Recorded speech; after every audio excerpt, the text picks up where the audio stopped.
할렐루야! 오늘도 말씀이 우리 삶 가운데 머물고 우리가 그 말씀 안에서 하루를 살아가기를 간절히 원합니다. 신앙생활을 하다 보면 이런 질문 앞에 서게 됩니다. 나는 제대로 살고 있는가? 하나님 앞에 부끄럽진 않은가? 때로는 양심이 우리를 흔들고 말씀 앞에서 스스로를 점검하게 됩니다. 그런데 오늘 본문은 조금 당황스러운 고백으로 시작됩니다. 다윗은 이렇게 말합니다. 내가 의롭게 산다고 하여. 얼핏 들으면 자기 의를 내세우는 말처럼 들립니다. 다윗은 어떻게 이런 고백을 할 수 있었던 것일까요? 그는 정말로 흠없이 살았다는 뜻일까요? 오늘 우리는 이 고백의 표면이 아니라 중심을 살펴보고자 합니다. 다윗은 자신이 주님의 길에서 벗어나지 않았다고 말합니다. 그러나 여기서 말하는 의는 도덕적인 완벽함을 말하지 않습니다. 그는 죄를 한 번도 짓지 않았다고 주장하는 것이 아닙니다. 우리는 이미 그의 삶 속에서 넘어짐과 실패가 있었음을 알고 있습니다. 그렇다면 이 고백은 무엇일까요? 이것은 바로 방향의 고백입니다. 그는 주님을 떠나 다른 신을 따르지 않았고 의도적으로 하나님을 거부하지 않았다고 말합니다. 주님께서 가라고 하시는 그 길에서 벗어나지 아니하고.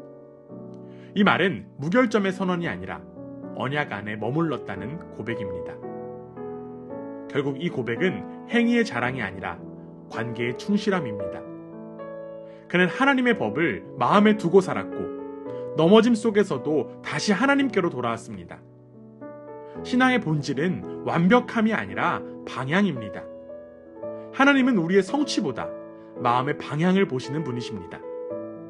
누구를 향해 걷고 있는가를 하나님은 보십니다. 다윗은 자신의 방향을 말한 후 이제 하나님의 성품을 선포합니다. 주님께서는 신실한 사람에게는 주님의 신실하심으로 대하시고, 이 말씀은 조건을 맞추면 하나님이 자동으로 반응하신다는 공식이 아닙니다. 하나님은 공의롭고 일관되게 역사하시는 분이라고 하는 선언입니다. 하나님은 변덕스럽지 않으시며 자신의 성품에 따라 응답하십니다. 그래서 신실한 자에게는 신실하심으로, 겸손한 자에게는 은혜로, 교만한 자에게는 낮추심으로 자신을 드러내십니다. 27절은 분명하게 이야기합니다. 연약한 백성은 구하여 주시고 교만한 눈은 낮추십니다. 하나님 앞에서 중요한 것은 실력이 아니라 태도입니다. 이어 다윗은 고백합니다. 주님은 내 등불을 밝히십니다. 하나님은 어둠을 단번에 없애기보다 먼저 빛을 비추시는 분이십니다. 길을 잃지 않도록 방향을 밝혀주시는 분이라는 것입니다. 우리의 신앙은 스스로 길을 밝히는 능력이 아니라 하나님이 밝히시는 빛을 신뢰하는 태도 위에 서 있습니다. 이제 다윗은 선언합니다. 하나님께서 하시는 일은 흠도 없다. 중심은 분명합니다. 다윗의 길이 완전하다는 말이 아니라 하나님의 길이 완전하다는 고백입니다. 하나님의 말씀은 티가 없고 그분께 피하는 자에게 방패가 되십니다. 주님밖에 그 어느 누가 하나님이며, 다윗의 확신은 자신에게 있지 않습니다. 바로 반석이신 하나님께 있습니다.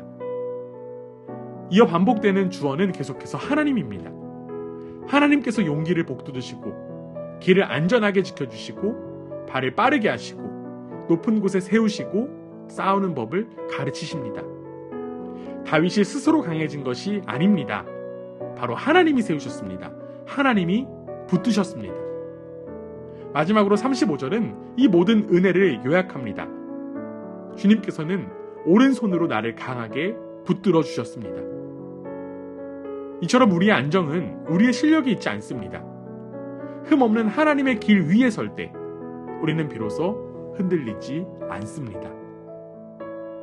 사랑하는 여러분, 우리의 길은 흔들릴 수 있습니다.